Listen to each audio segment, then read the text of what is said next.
দোস্ত ডিমা হাছাও আহি পালো হাফলং আৰু এই ঘৰটোতে আছো। এইটো হৈছে ব্ৰিটিছে বনোৱা ঘৰ, 100 বছৰ পুৰণা ঘৰ এটা, যিটো ঘৰৰ বৰ্তমান অলপমান বেলেগ কৰি আছে ভিতৰত, লগত দেখাম বাৰু।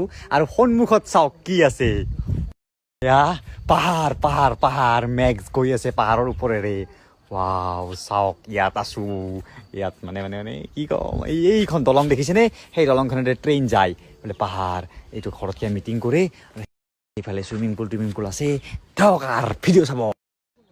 চাহ দিছে, চাহ খাই আছো, বাঁহৰ চুঙাত চাহ দিছে। মানে প্ৰথমতে চাহ বা যিকোনো ড্ৰিংকছ এনেকুৱাকৈ বাঁহৰ চুঙাতে খোৱা আছিল, তাৰপিছতে ওলাল এইবিলাক গিলচ টিলচ হা। পোনপ্ৰথমতে তো এনেকুৱা ছিষ্টেমত এই ডিমাচা সংস্কৃতিত মানুহে চাহ দিছে, চাহ খাই আছো।